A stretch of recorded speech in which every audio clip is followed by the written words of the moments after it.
Hello दोस्तों, आपका स्वागत है हमारे चैनल चैंपियन ज़ैद पर। मैं हूं आपका दोस्त मोहम्मद ज़ैद।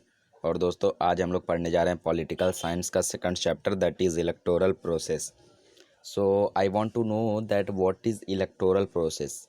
इलेक्टोरल प्रोसेस मतलब पूरा इलेक्शन का प्रोसेस। इलेक्शन किस तरीके से शुरू होता है, कौन सी चीज़ें इलेक्शन में इम्पॉर्टेंट होती हैं और कौन इसको कंट्रोल करता है और कौन कंडक्ट करता है, यही सब हम लोग पढ़ेंगे इस चैप्टर में।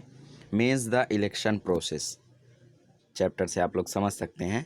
तो इलेक्शन इंडियन डेमोक्रेसी में बहुत ही मेजर रोल प्ले करता है। इलेक्शन और रिप्रेजेंटेशन, ये दो इम्पॉर्टेंट प्रोसेस हैं डेमोक्रेसी के। मतलब कि कोई भी जो रिप्रेजेंटेटिव रहेगा, जो रिप्रेजेंट करेगा कंट्री को, वो, और एक इलेक्शन। इलेक्शन मतलब कि जो वो प्रोसेस जिसमें बहुत सारे कैंडिडेट्स खड़े होते हैं और फिर जनता उनमें चूज़ करती है कि who is better in them. तो जो बेटर रहता है सभी में, वो एज आ प्राइम मिनिस्टर या प्रेसिडेंट या फिर चूज़ कर लिया जाता है और फिर उसके बाद वो बन जाता है हम लोगों का रिप्रेजेंटेटिव। तो हम लोगों को मालूम है कि जो पीपल रिप्रेजेंटेटिव है वो किस तरीके से सेलेक्ट किए जाते हैं, इलेक्शन से।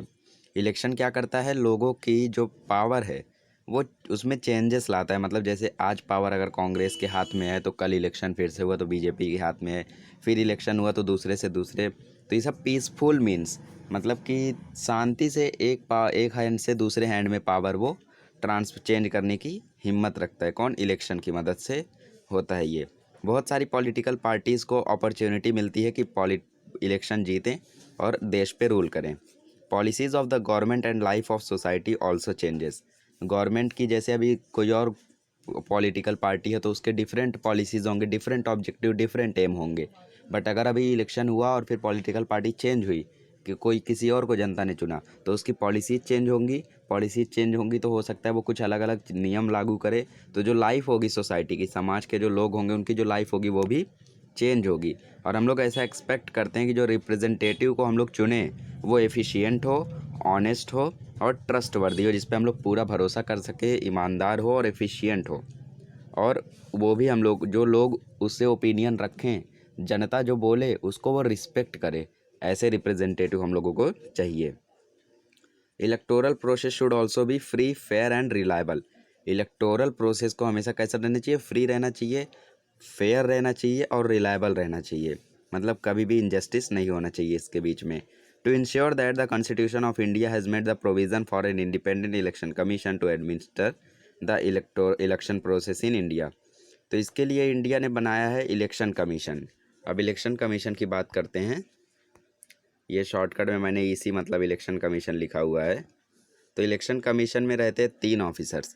3 में से 2 इलेक्शन कमिश्नर रहते हैं और एक चीफ इलेक्शन कमिश्नर रहता है। एक चीफ इलेक्शन कमिश्नर रहता है और 2 इलेक्शन कमिश्नर्स रहते हैं। तो 3 लोग रहते हैं इलेक्शन कमीशन में, जिसमें से 2 छोटे रहते हैं मतलब इलेक्शन कमिश्नर, और एक बड़ा होता है चीफ इलेक्शन कमिश्नर। तो वो सभी लोगों को कंट्रोल करता है और इससे इलेक्शन प्रोसेस यहाँ पे होता है। Election of commission of India and the state level state election commission conduct all important election in our country. मतलब जो भी इलेक्शन कमीशन है, स्टेट लेवल की है, नेशनल लेवल की है, तो वो लोग इम्पॉर्टेंट इलेक्शन को इंडिया में कंडक्ट करते हैं। The entire process of election from declaring the date of election to the declaration of result is carried out under the direction and control of election commission. पूरा process election का date से लेके result का declaration तक पूरे process को control करता है इलेक्शन कमीशन। इलेक्शन प्रोसेस बहुत ही ज़्यादा इनसेपरेबल कंपोनेंट है डेमोक्रेटिक प्रोसेस का। मतलब इसको उससे अलग नहीं किया जा सकता। इस चैप्टर में हम लोग रोल पढ़ेंगे इलेक्शन कमीशन का और डिस्कस करेंगे कि कौन कौन सी चीज़ें आनी चाहिए इलेक्टोरल प्रोसेस में। सबसे पहले बात करते हैं इलेक्शन कमीशन में। इलेक्शन कमीशन इंडिया में जो आर्टिकल 324 था, आर्ट लिखा हुआ है, उसको आर्टिकल कर लें। तो इंडियन कॉन्स्टिट्यूशन का जो आर्टिकल 324 था, उसके तहत इस ऑटोनॉमस बॉडी को डेवलप किया गया है, जिसमें एक चीफ इलेक्शन कमिश्नर होता है और 2 कमिश्नर्स होते हैं। और जो प्रेसिडेंट होता है वो अपॉइंट करता है इलेक्शन कमिश्नर्स को। इसमें कोई वोटिंग नहीं होती है। प्रेसिडेंट खुद ब खुद चुनता है कि इस इलेक्शन में जो इलेक्शन कमिश्नर होगा वो कौन होगा। So who appoints the election commissioners? President. Chief election commissioner can not be removed from his post easily और on account of any political reason. मतलब कि जो चीफ इलेक्शन कमिश्नर होगा, कोई भी पॉलिटिकल रीज़न हो या फिर कोई प्रॉब्लम हो तो उसको आसानी से हम लोग रिमूव नहीं कर सकते उसके पोस्ट से। मतलब उसको वहाँ से जल्दी हटाया नहीं जा सकता जब तक वो नहीं जाए। This is necessary to so as to preserve the independence of election commission. इसीलिए बहुत ही ज़रूरी है कि हम लोग जो इंडिपेंडेंस है इलेक्शन कमीशन की उसको प्रिवेंट करें, प्रिजर्व करें। There is a separate provision made for the expenses of the election commission. Election commission का जो एक्सपेंसेस रहते हैं, जो खर्चा रहता है, उसके लिए डिफरेंट प्रोविजंस, डिफरेंट लॉज बनाए गए हैं। इलेक्शन कमीशन के पास कोई स्टाफ नहीं होता, इसलिए जो गवर्नमेंट ऑफिसर्स होते हैं, टीचर्स होते हैं और बाकी एम्प्लॉयज़ होते हैं, ये सब इलेक्शन कमीशन की मदद करते हैं इलेक्टोरल प्रोसेस को कंट्रोल करने के लिए। जैसा हम लोग जानते हैं कि हम लोगों के स्कूलों में से भी कुछ टीचर्स जाते हैं इलेक्टोरल प्रोसेस में, तो उन लोग भी वहाँ पे वोटिंग के लिए जाते हैं, तो ये सब इलेक्शन कमीशन की मदद करते हैं। तो उनके पास कोई स्टाफ नहीं होता है, गवर्नमेंट ऑफिसर्स हो गए, टीचर्स हो गए, बाकी एम्प्लॉयज़ हो गए, ये सब मदद करते हैं। अब यहाँ पे बोला है what is representation, do you know करके। Modern democracy is a representative democracy. आज की जो डेमोक्रेसी है वो कौन सी डेमोक्रेसी है? Representative democracy. इस डेमोक्रेसी में किसी भी पूरे पॉपुलेशन को इन्वॉल्व करना पॉसिबल नहीं है। मतलब आप कोई भी डिसीज़न बना रहे हो, तो जैसे आप लोगों ने कोई नया लॉ निकालने का सोचा कि चलिए टैक्स को बढ़ाया जाए, तो ये आपका नया लॉ समझ लीजिए हो गया। तो उसमें आप पूरे 135 करोड़ जो भारत में हैं सभी को तो आप लोग उसमें ला नहीं सकते हो कि आप बताइए आपका ओपिनियन क्या है, आपका ओपिनियन क्या है। तो इसीलिए हम लोग इसमें रिप्रेजेंटेटिव्स की मदद लेते हैं जो गवर्नमेंट को हेल्प करते हैं। उसी लिए हम लोग इंटायर पॉपुलेशन, मतलब सभी लोगों से डिसीजन मेकिंग प्रोसेस में इन्वॉल्व ना करके हम लोग मदद लेते हैं कुछ रिप्रेजेंटेटिव्स की जो गवर्नमेंट को रन करता हो। Representatives who form the government are expected to be responsible to the people and give preferences। तो हम लोगों का जो रिप्रेजेंटेटिव रहता है वही हम लोगों की जो कोई भी रूल बनाने वाले हैं उसको चुनता है, और फिर वो इस तरीके से चुनता है कि लोगों को भी उसका डिसीज़न सही लगे। ऐसा ना लगे कि लोगों को कि उसने अन्याय किया है, गलत डिसीज़न चुन लिया है। तो पूरी पॉपुलेशन की जगह जो रिप्रेजेंटेटिव रहता है वो डिसीज़न मेकिंग प्रोसेस में काम करता है। अब यहाँ पे बोला है कि सुकुमार सेन। दोस्तों ये नाम ज़रूर आप लोग याद रखें। सुकुमार सेन जी पहले चीफ इलेक्शन कमिश्नर थे इंडिपेंडेंस के बाद इंडिया के। सबसे पहले चीफ इलेक्शन कमिश्नर कौन थे इंडिया के? सुकुमार सेन। 1921 में जो सेन थे वो सिविल सर्विस में काम किया करते थे ब्रिटिश रूल के अंडर में। मतलब IAS IPS ये सब सिविल सर्विसेज हो गए, तो इसमें काम किया करते थे ये ब्रिटिश रूल के पहले। और इलेक्शन कमिश्नर का चार्ज इनको दिया गया इलेक्शन, मतलब कि जब 1950 के बाद जब इंडिपेंडेंस हुआ तो इनको इलेक्शन कमिश्नर का चार्ज इनका पोस्ट दिया गया, और मिस्टर सेन ने इसको अच्छे से हैंडल किया इलेक्शन कमीशन को भी। और कभी कभी जब एडवर्स कंडीशन थी, क्योंकि इंडिपेंडेंस के बाद बहुत ही बुरी हालत थी इंडिया की पोस्ट इंडिपेंडेंस पीरियड में 10-20 सालों तक, तो उस एडवर्स कंडीशन में भी इन्होंने बहुत ही अच्छे से काम किया और उसको हैंडल किया। तो दोस्तों याद रखें, Sukumar Sen was the first chief election commissioner of India. अब चलिए पढ़ते हैं फंक्शन ऑफ इलेक्शन कमीशन। चलिए यहाँ पे भी देख लेते हैं। Special campaign to create awareness among voter is run for voter registration. तो फंक्शंस ऑफ इलेक्शन कमीशन सब पढ़ते हैं कि कौन कौन से फंक्शंस हैं इलेक्शन कमीशन के। तो सबसे पहला उनका काम है कि वोटर लिस्ट को तैयार करना, क्योंकि आप इलेक्शन लड़वाने जा तो रहे हो पर कौन कौन से वोटर्स हैं जो वोट करने आएंगे उसका आपको प्रिपेयर करना होगा वोटर लिस्ट। उसे हम लोग वोटर लिस्ट बोलते हैं। तो इस साल कौन कौन से सिटीजन्स ने 18 साल का जो लिमिटेशन रहता है उसको कंप्लीट कर लिया है। 18 साल का लेवल रहता है, मतलब कि 18 साल के पहले आप वोट नहीं कर सकते। तो इस साल कितने लोगों ने 18 साल रीच कर लिया है, हो गए हैं 18 साल के, उनको राइट टू वोट है। तो आप उन सिटीजन्स के नाम को ऐड करो वोटर लिस्ट में, और जिन लोगों की डेथ हो गई है, जो लोग गुज़र गए हैं वोटर लिस्ट से, उनका नाम रिमूव कर दो। तो इलेक्शन कमीशन जो एलिजिबल वोटर्स हैं उनका लिस्ट उसमें लिखता है, मतलब लिस्ट में उनका नाम जाता है, और जो लोग की डेथ हो गई है उन लोगों का नाम उसमें से रिमूव कर दिया जाता है। तो इस तरीके से जो एक्सिस्टिंग वोटर लिस्ट रहती है उसको अपडेट कर दिया जाता है। इलेक्शन कमीशन की रिस्पॉन्सिबिलिटी रहती है आइडेंटिटी कार्ड बनाना वोटर्स की, मतलब जो वोटर आईडी रहती है वो कौन बनाता है? Election commission. अब दूसरा फंक्शन है टाइम टेबल और प्रोग्राम ऑफ इलेक्शन को डिसाइड करना, मतलब कब इलेक्शन होगा और वो किस तरीके से होगा। तो वो पूरा प्लानिंग करना किसकी जिम्मेदारी रहती है? इलेक्शन कमीशन की। जो भी इलेक्शन को कंडक्ट करते हैं, मतलब कि पूरा प्रोसेस तो इलेक्शन कमीशन के ही द्वारा रहता है, और इलेक्शन कमीशन डिसाइड करता है कि इलेक्शन कब होगा और कितने स्टेजेस में होगा हर स्टेट में इलेक्शन। ये सब किसकी जिम्मेदारी है? इलेक्शन कमीशन की। तीसरा, scrutiny of the applications of candidate, मतलब जो कैंडिडेट्स ने कहा है कि मैं खड़ा होना चाहता हूँ कि मतलब कि मुकदमा जीतने के लिए,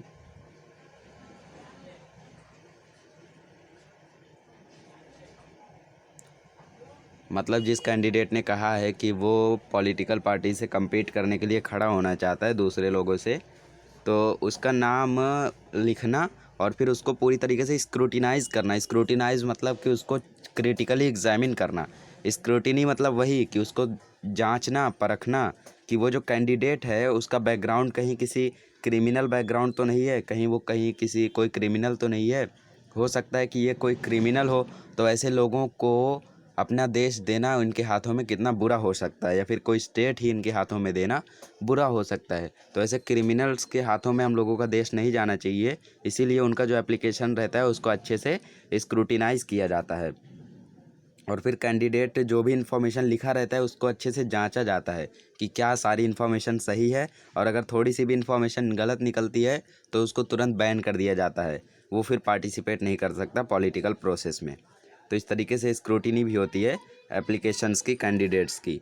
अब give recognition to political parties, political parties को रिकग्निशन देना। तो किस तरीके से हम लोग रिकग्निशन, मतलब उनकी पहचान देना। तो we have a multi party system in our country, हम लोग जानते हैं कि हमारे देश में बहुत ही मल्टी पार्टी सिस्टम है, बहुत ज़्यादा पार्टीज़ हैं। जबकि चाइना की अगर हम लोग बात करें तो मात्र 2 पार्टीज़ है, एक कभी वो जीती है कभी ये जीती है, बट हम लोगों के पास बहुत सारी पार्टीज़ हैं और हर साल नई नई पार्टीज़ बनती ही रहती हैं हर 5-6 साल में। तो split in the parties results in the formation of new parties, मतलब कि कोई एक पार्टी थी, उसमें थोड़ा बहुत मतलब कि कुछ आपसी मामला हो गया, मतभेद के कारण वो पार्टी स्प्लिट हो गई, मतलब अलग अलग हो गई, तो वो अपना नाम बदल के दूसरा नाम बना लेगी। तो इस तरीके से नई पार्टीज़ बन जाती हैं। तो all political parties are to need to be recognized, मतलब कि इलेक्शन कमीशन जब तक उसको रिकॉग्निशन नहीं देगा, जब तक उसको रिकॉग्नाइज नहीं करेगा कि आप पॉलिटिकल पार्टीज़ में पार्टिसिपेट कर सकते हो, तब तक वो पॉलिटिकल पार्टी वहाँ पे नहीं आएगी। और इलेक्शन कमीशन के पास ये भी हक है कि अगर पॉलिटिकल पार्टी में थोड़ी भी खराबी है तो वो उसे डी रिकॉग्नाइज कर सकता है, इट मीन्स वो उसे बैन कर सकता है। और इलेक्शन कमीशन ही सभी के इलेक्शन सिंबल्स को अलॉट करता है, मतलब कि वो इलेक्शन सिंबल्स को वही बनाता है कि ये इलेक्शन सिंबल्स, मतलब कि वो लोग बोलते हैं कि क्या ये सही है, क्या ये सही है इलेक्शन सिंबल, तो उस तरीके से वो फिर उसको स्क्रूटिनाइज करके अलाउ कर देता है। तो ये सब रिस्पॉन्सिबिलिटी होती है इलेक्शन कमीशन की। अब 5वीं रिस्पॉन्सिबिलिटी है, कोई भी डिस्प्यूट हो गया, मतलब कोई भी झगड़ा हो गया या फिर किसी तरीके का कुछ मामला हो गया इलेक्शन के बीच में, तो उसको कौन संभालेगा? तो इलेक्शन कमीशन की वो भी रिस्पॉन्सिबिलिटी रहती है कि कोई भी अगर डिस्प्यूट हो जाए इलेक्शन के टाइम पे, तो उसको तुरंत इलेक्शन कमीशन कंट्रोल करेगा, सिचुएशन कंट्रोल करेगा, और इसके साथ साथ अगर चाहे वो तो किसी भी कैंडिडेट को डिस्क्वालीफाई कर सकता है और इलेक्शन जो है उसको रिकंडक्ट कर सकता है, मतलब दोबारा से कंडक्ट कर सकता है अगर वो चाहे तो। और ये सब रिस्पॉन्सिबिलिटीज़ हम लोगों की इलेक्शन कमीशन की, बिना इलेक्शन कमीशन के ये सब पूरा नहीं हो सकता। अब यहाँ पे हम लोगों को बोला है when candidates have only the condition of age age eligibility why should they give other information of to election commissioner, मतलब क्या ज़रूरत है इसकी? अगर कैंडिडेट्स को सिर्फ एज की एलिजिबिलिटी है तो वो बाकी इन्फॉर्मेशन क्यों देते हैं इलेक्शन कमीशन को? क्योंकि अगर कोई क्रिमिनल बैकग्राउंड से रहेगा और वो इलेक्शन में पार्टिसिपेट कर लेगा तो बहुत ज़्यादा प्रॉब्लम्स हो सकती हैं। सो दैट्स वाई बहुत ज़्यादा इन्फॉर्मेशन हम लोगों को देनी पड़ती है इलेक्शन कमीशन को। आइदर मैं भी अभी एज बता दूं अपनी 18 ईयर्स और फिर जाके सीधा पॉलिटिकल पार्टी में कम्पीट करने लगूं, बट ऐसा नहीं हो सकता। जैसे अभी मुझे पूरी इन्फॉर्मेशन देनी होगी कि मेरा बैकग्राउंड कैसा है, मैं कहाँ पढ़ा हूँ, कितना तक पढ़ा हूँ, सब कुछ मुझे इन्फॉर्मेशन देना होगा। वरना पता चला जो पार्टिसिपेट करने आया है अनपढ़ निकला, फर्स्ट भी नहीं पढ़ा है, तो ये सब प्रॉब्लम्स हो जाती हैं। खास करके सबसे बड़ी प्रॉब्लम है क्रिमिनल बैकग्राउंड, तो वो नहीं होना चाहिए, तो इसीलिए बाकी इन्फॉर्मेशन भी हम लोग देते हैं। Why are the candidates required to give the information of their property to election commission, candidates को अपनी प्रॉपर्टी की इन्फॉर्मेशन क्यों देने की ज़रूरत है? सोचिए आप भी, मैं बताता हूँ फिर। तो इलेक्शन कमीशन उनकी प्रॉपर्टी को देखता है और फिर जांचता है कि भाई आपकी जो सैलरी थी जहाँ पे आप लोग काम किया करते थे वहाँ की सैलरी तो 20,000 थी और आपने 20 करोड़ का बंगला खरीद रखा है, वो भी एक नहीं तीन तीन। किस तरीके से आया ये? तो फिर उसको जांचा जाता है कि कहीं कोई गलत काम तो नहीं किया, कोई रिश्वत तो नहीं लिया, या फिर कोई यहाँ पे ब्राइब तो नहीं कर रहे हैं कि दूसरों का पैसा लेके हड़प के। तो ये सब इन्फॉर्मेशन के द्वारा ही चेक किया जाता है कि कहीं धोखाधड़ी वाड़ी तो नहीं है। तो इससे हम लोगों को पता चलता है कि भाई वो कितना हॉनेस्ट हो सकता है। क्योंकि अगर उसके पास एक छोटा सा कमरा है, छोटा सा रूम है, छोटा सा घर है, तो हम लोगों को पता चलेगा कि बहुत ही ज़्यादा हॉनेस्ट और एफिशिएंट होगा। तो ये सब इन्फॉर्मेशन भी देनी होती है। अब यहाँ पे बोला है व्हाई इज़ इट शो, मतलब कि ये क्यों है ऐसा। तो सबसे पहले सम कॉन्स्टिट्यूएंसीज आर केप्ट रिजर्व्ड, कुछ कॉन्स्टिट्यूएंसीज़ को रिजर्व रखा जाता है शेड्यूल कास्ट और शेड्यूल ट्राइब के लिए। तो टोटल नंबर्स होते हैं 543 लोकसभा में। तो हर मेंबर एक एक कंस्टिट्यूएंटी को रिप्रेजेंट करता है। तो कंस्टिट्यूएंसीज़ को कुछ कुछ हम लोग रिज़र्व करके रखते हैं। तो शेड्यूल कास्ट और शेड्यूल ट्राइब के लिए रिज़र्व करके रखते हैं ताकि उनको भी थोड़ा बहुत चांस मिल सके, अपॉर्चुनिटी मिल सके इलेक्टोरल प्रोसेस में आने की। दूसरा है हर एक पॉलिटिकल पार्टी का सिंबल क्यों है। क्योंकि दोस्तों पॉलिटिकल पार्टीज़ को डिफरेंशिएट करने के लिए एक एक सिंबल दिया जाता है और बहुत सारे लोग इलिटरेट होते हैं, उन्हें पढ़ना नहीं आता है। तो अगर हम लोग लिखेंगे तो हो सकता है वो जिसको वोट देना चाहते हैं उसको ना दे के दूसरे को दे दें। तो इसीलिए सिंबल बनाया जाता है। जैसे अभी बीजेपी को वोट देना तो सब लोग बताएंगे कि कमल को ही आप छुइएगा, वो देखिए वो वाला आपका बीजेपी का है। तो इस तरीके से वो चुनेंगे उसको। तो इसीलिए अलग अलग सिंबल्स होते हैं। At the time of voting and counting of votes official representative of political parties remains present. क्यों प्रेजेंट रहते हैं रिप्रेजेंटेटिव्स पॉलिटिकल पार्टीज़ के? क्योंकि काउंटिंग के समय कुछ लोग ऐसा कर सकते हैं कि रिश्वत दे सकते हैं। अगर वो नहीं प्रेजेंट रहेंगे तो वो रिश्वत दे सकते हैं, फिर कोई मिस्टेक हो सकती है उसके में। तो अगर वो प्रेजेंट रहेंगे, अपने सामने गिनती करवाएंगे, तो पता चलेगा कि वोटिंग कितनी हुई है और कौन जीता है। वरना भी खाली एक ही रिप्रेजेंटेटिव है, दूसरा नहीं है, तो वो एक रिप्रेजेंटेटिव हो सकता है उसको सैलरी मतलब कि रिश्वत दे के अपना काम करवा ले कि भाई तुम वोटिंग काउंटिंग गलत कर दो और मुझे जिता दो। सो ऐसा हो सकता है कभी कभी। तो इसीलिए सबको प्रेजेंट रहना पड़ता है। आपने सुना भी होगा कि कभी कभी गलत गिनती के कारण दूसरा रिप्रेजेंटेटिव जीत जाता है और फिर दोबारा से अब गिनती होती है तो वो जीत जाता है। तो इस तरीके से होता है। Recognized party have equal opportunity to present their side before media such as television and radio.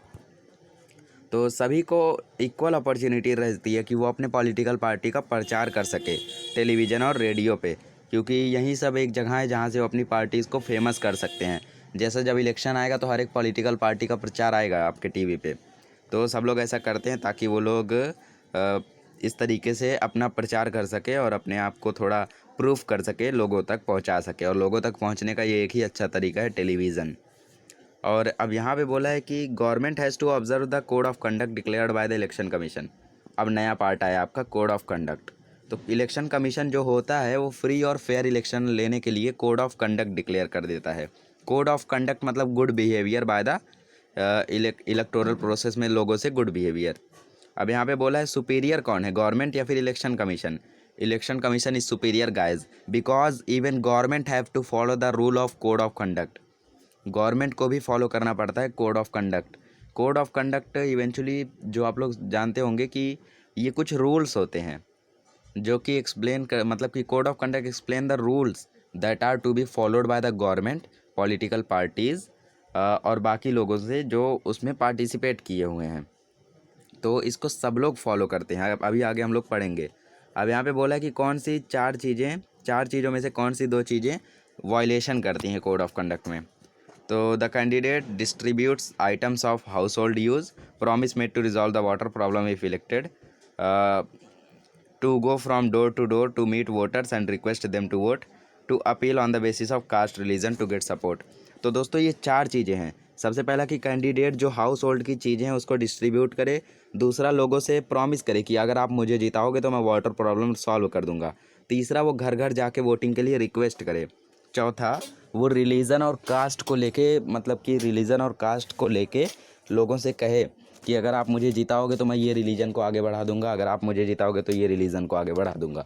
तो इसमें चार चीज़ें हम लोगों को दी गई है। तो चार में से कौन सी दो ऐसी चीज़ें हैं जो कैंडिडेट को नहीं करनी चाहिए?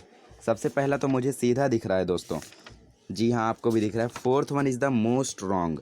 फोर्थ वाला आप लोग देखोगे तो एकदम रॉन्ग है, क्योंकि आप कभी भी कास्ट रिलीजन के बेसिस पे अपील नहीं कर सकते। तो फोर्थ वन इज़ रॉन्ग। अब पहला वाला कैंडिडेट डिस्ट्रीब्यूट, मतलब कि आपके घर का जो भी सामान है वो कैंडिडेट डिस्ट्रीब्यूट करने लगे कि चलिए आपके घर में मैं हाउस होल्ड के कुछ सामान भिजवा देता हूँ, टेलीविज़न भिजवा देता हूँ, सभी को मैं टेलीविज़न भिजवा देता हूँ, आप मुझे ही वोट देना। जी नहीं, ये भी गलत है। तो दो चीज़ें गलत है। अभी क्या ये सही है? जी हाँ, बिल्कुल सही है, क्योंकि आप अपील कर सकते हो इस तरीके से। बाकी आप अगर इलेक्शन जीतने के बाद वो प्रॉब्लम सॉल्व ना करो तो वो गलत है। तो ये राइट है। और डोर टू डोर जाके आप रिक्वेस्ट कर सकते हो, ये भी राइट है। अब यहाँ पे एक बहुत ही कूल फैक्ट दिया गया है कि जो श्याम शरण नेगी थे हिमाचल प्रदेश के, ये पहले वोटर थे इंडिया के दोस्तों। ये पहले वोटर थे और इन्होंने पहली बार एक्सरसाइज किया था राइट टू वोट 25 अक्टूबर को लोकसभा इलेक्शन में। So Shyam Sharan Negi from Himachal Pradesh was the first voter of India. He exercised his right to vote on 25 October 1951 in Lok Sabha election. तो Shyam Sharan Negi was the first voter and Sukumar Sen was the first chief election commissioner. तो अभी पढ़ते हैं process of election. Election process किस तरीके से होता है वो बॉक्स में दिया गया है। एग्ज़ाम में आ चुका है दोस्तों, 2019 बोर्ड एग्ज़ाम में, बी केयरफुल। तो प्रोसेस ऑफ इलेक्शन हम लोग देखते हैं। सबसे पहले कंस्टिट्यूएंसीज़ को इस्टेब्लिश करना। कंस्टिट्यूएंसीज़ मतलब कि जो 543 कंस्टिट्यूएंसीज़ हैं उनको क्रिएट करना। फिर वोटर लिस्ट को फाइनलाइज करना। फिर कैंडिडेट का नॉमिनेशन करना और उनका जो नॉमिनेशन फॉर्म है उसको स्क्रूटनाइज करना कि जो इन्फॉर्मेशन दी है वो सही है या फिर कोई क्रिमिनल बैकग्राउंड तो नहीं है। फिर इलेक्शन कैंपेन, जो इलेक्शन कैंपेन शुरू होता है। फिर एक्चुअल वोटिंग जो होती है। इलेक्शन कैंपेन में हम लोग ज़्यादातर प्रचार करते हैं और लोगों से प्रॉमिस करते हैं कि आप मुझे जिता दो, आप मुझे जिता दो। तो वो इलेक्शन कैंपेन में आ गया। फिर एक्चुअल वोटिंग होती है, फिर काउंटिंग होती है, फिर रिज़ल्ट होता है, और फिर लास्ट में कोई अगर डिस्प्यूट हो गया इलेक्शन के रिगार्डिंग तो उसको सॉल्व करता है इलेक्शन कमीशन। ये सभी कौन किसकी जिम्मेदारी हैं? इन सभी में से फाइनलाइजिंग से लेके यहाँ तक की जिम्मेदारी है इलेक्शन कमीशन की, और पहली वाली जिम्मेदारी है डिलिमिटेशन कमीशन की। आगे पढ़ेंगे हम लोग। तो यहाँ पे बोला है रीस्ट्रक्टिंग द कंस्टिट्यूएंसीज़। कंस्टिट्यूएंसीज़ को जो रीस्ट्रक्चर करते हैं हम लोग, वो हम लोग को पढ़ना है अभी। तो जो टोटल नंबर ऑफ़ मेंबर हैं लोकसभा में वो है 543। आपको फिल इन द ब्लैंक में आ सकता है गाइस। तो 543 मेंबर्स हैं लोकसभा में, और हर एक मेंबर रिप्रेजेंट करता है एक कंस्टिट्यूएंसी। और इसका मतलब है कि 543 कंस्टिट्यूएंसी है लोकसभा में। कंस्टिट्यूएंसीज़ को क्रिएट करना डिलिमिटेशन कमीशन की रिस्पॉन्सिबिलिटी है, और डिलिमिटेशन कमीशन भी इलेक्शन कमीशन का ही पार्ट है।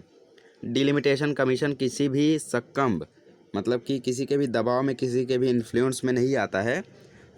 मतलब कि जब वो रीस्ट्रक्चर कर रहा है कंस्टिट्यूएंसी को तो उसे कोई धमका नहीं सकता, किसी को प्रेशर में नहीं डाल सकता कि आप मेरी कंस्टिट्यूएंसी को रखना, आप मेरी कंस्टिट्यूएंसी को रखना। वो फ्री है, जिसको रखना है रखो, जिसको नहीं रखना है मत रखो। तो कोई भी उसे दबाव नहीं डाल सकता है। तो ये किसकी जिम्मेदारी रहती है? डिलिमिटेशन कमीशन की। Now code of conduct. Code of conduct को फ्री और फेयर, मतलब कि इलेक्शन को फ्री और फेयर कंडक्ट करना इंडिया में इलेक्शन कमीशन ने बहुत सारे मेजर्स, मतलब बहुत सारे रूल्स बनाए हैं। कोड ऑफ कंडक्ट एक उसमें से एक ही है। कुछ लास्ट फ्यू डिकेड्स मतलब 10 ईयर्स इलेक्शन कमीशन ने अपनी पावर को यूज़ किया है ताकि वो माल प्रैक्टिसेस, जो इलीगल तरीके से प्रैक्टिसेस होती हैं, रॉन्ग प्रैक्टिसेस इलेक्शन के दौरान, उसे रोक सके। कोड ऑफ कंडक्ट वही रूल्स बताता है जो कि गवर्नमेंट, पॉलिटिकल पार्टीज़ और वोटर से फॉलो करना चाहिए। मतलब कि इसे गवर्नमेंट भी फॉलो करती है, पॉलिटिकल पार्टी भी, और जो वोटर हैं वो भी, इलेक्शन के पहले और इलेक्शन के समय भी। इवन द गवर्नमेंट भी इन रूल्स को वायलेट नहीं कर सकती है। इसीलिए मैंने बताया था कौन सुपीरियर है, इलेक्शन कमीशन इज़ सुपीरियर। और स्ट्रिक्ट ऑब्जर्वेंस के कारण कोड ऑफ कंडक्ट के पिछले फ्यू इलेक्शंस में कॉमन वोटर्स जो थे, मतलब यहाँ पे आप लोग देखें तो पिछले कुछ सालों से जो इलेक्शंस हो रहे हैं उसमें कोड ऑफ कंडक्ट का बहुत ही स्ट्रिक्ट ऑब्जर्वेंस होता है। इसके कारण कॉमन वोटर्स बहुत ही कॉन्फिडेंट हो गए हैं, मतलब वो एकदम सेटिस्फाइड हो गए हैं कि जो भी रिज़ल्ट निकलेगा वो हमारे हक में निकलेगा। मतलब सब कुछ जस्टिस के तहत होगा, कुछ भी इनजस्टिस नहीं होगा इलेक्शन के दौरान। अब चैलेंजेस क्या क्या हैं फ्री और फेयर इलेक्शन को कंडक्ट करने में? तो बहुत सारे चैलेंजेस भी होते हैं इसके दौरान, जैसे कुछ चैलेंजेस यहाँ पे आप लोग को दिए गए हैं। सबसे पहला मिसयूज़ ऑफ मनी, मतलब कि लोग अपने पैसे का गलत फ़ायदा उठाते हैं। वो लोगों को कहते हैं कि आप मुझे वोट दो, मैं तुम्हें पैसे दूंगा, मैं आपको 1000 रुपये दे रहा हूँ, वोट मुझे ही जाना चाहिए। तो इलेक्शन कमीशन ने इसको रोकने के लिए बहुत सारे मेजर्स को अपनाए हैं, पर फिर भी कई गाँवों में ऐसा देखा जाता है। बहुत सारी पॉलिटिकल पार्टीज़ इलेक्शन के टिकट्स दे देती है क्रिमिनल बैकग्राउंड के कैंडिडेट्स को। जैसा मैंने बताया कि जो कैंडिडेट्स का क्रिमिनल बैकग्राउंड है उन्हें आप इलेक्शन में नहीं शामिल कर सकते, बट जो पॉलिटिकल पार्टीज़ रहती है वो उन्हें टिकट्स दे देती है, और इसके कारण क्रिमिनलाइजेशन हो जाता है पॉलिटिक्स का, और जो इलेक्शन कमीशन होती है उसको भी बहुत सारे प्रॉब्लम्स हो जाते हैं इलेक्शंस को कंडक्ट करने में फ्री एनवायरनमेंट में। और एक बड़ा चैलेंज है वायलेंस ड्यूरिंग इलेक्शन, मतलब कि इलेक्शन के दौरान जो बहुत ज़्यादा मारपीट हो जाती है, दंगा फसाद हो जाता है, ये सब के कारण। और बहुत ही ज़्यादा वायलेंस बढ़ता जा रहा है इलेक्शन के दौरान, और इसीलिए पॉलिटिकल पार्टी भी हेल्प करती है इलेक्शन कमीशन को वायलेंस को कंट्रोल करने में। तो मतलब कि वायलेंस कंट्रोल करना, मिसयूज़ ऑफ मनी कंट्रोल करना और क्रिमिनलाइजेशन ऑफ पॉलिटिक्स को कंट्रोल करना is the responsibility of election commission. To retain a continuing influence on political leaders, give election tickets to their own relative. इसका मतलब family monopoly मतलब जो हम लोगों के घर के रहते हैं। जैसा मुझे कैंडिडेट का टिकट मिला है, उसके बाद मेरे पास 2 टिकट्स हैं और मैं किसी भी 2 लोगों को दे सकता हूँ, तो मैं अपने घर वालों को ही दूंगा। इस तरीके से ये होता है, तो इसको हम लोग फैमिली मोनोपोली बोलते हैं। इसमें कांग्रेस कई बार फंस चुका है। तो हम लोग अपने रिलेटिव्स को दे देते हैं ताकि पावर हमारे ही हाथ में रहे, मेरे हाथ में ना रहे, बट मेरे फैमिली के किसी के हाथ में रहे, मतलब मेरे ही हाथ में है। तो ये करना गलत है, तो ये भी रोकते हैं वो। अब इलेक्टोरल रिफॉर्म्स, कुछ इलेक्शन को ये कुछ ऑब्जेक्टिव्स क्या क्या हैं। तो इलेक्शन एक कंटिन्यूअस प्रोसेस है, और जो फ्यूचर है डेमोक्रेसी का वो डिपेंडेंट है इलेक्शन में।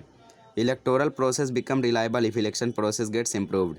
अगर इलेक्शन प्रोसेस हम लोगों का इम्प्रूव हो गया तो जो इलेक्टोरल प्रोसेस होगा वो भी रिलायबल हो जाएगा, क्योंकि इलेक्शन ही सबसे बड़ी जड़ है इसकी। कुछ रिफॉर्म्स हम लोगों को नीचे दिए गए हैं। सबसे पहला, to increase the participation of women. Women's जो हैं उनको पॉलिटिक्स में पार्टिसिपेट करने के लिए ज़्यादा अवेयरनेस क्रिएट करना, उनको कहना कि आप पॉलिटिक्स में ज़रूर पार्टिसिपेट करने। तो पॉलिटिकल पार्टीज़ जो होती हैं वो अपना 50% कैंडिडेचर वीमेन को ही देना चाहिए, और उनको हमेशा अवेयरनेस क्रिएट करना चाहिए, और हमेशा उनको कहना चाहिए कि आप ही पार्टिसिपेट करो। ज़्यादा से ज़्यादा टिकट्स आप वुमेंस को ही दो। तो अगर आपके पास 4 टिकटें हैं तो कम से कम 2 टिकटें आपकी वुमेंस को जानी चाहिए। पॉलिटिकल पार्टीज़ कैंडिडेचर नहीं दे सकती उन लोगों को जिन लोगों के क्रिमिनल बैकग्राउंड है, और उनको अच्छे से फॉलो करना चाहिए जो डिसीजंस कोर्ट्स ने दिए गए हैं। कोर्ट ने जो डिसीजंस दिए हैं वो उन्हें अच्छे से फॉलो करना चाहिए। अगर उन्होंने क्रिमिनल बैकग्राउंड वालों को कैंडिडेचर दिया तो बहुत ज़्यादा प्रॉब्लम्स हो सकती है। गवर्नमेंट को रिस्पॉन्सिबिलिटी है कि जो इलेक्शन के खर्चे होते हैं उसकी देख रेख करना, और पार्टीज़ को भी रोकना कि आप मनी का मिसयूज़ मत करो, और मनी का जो भी मिसयूज़ करेंगे उसको स्टॉप किया जा सकता है इस दौरान। और जो people's representation of the people act should be amended so that the candidates having criminal would not be able to participate in election.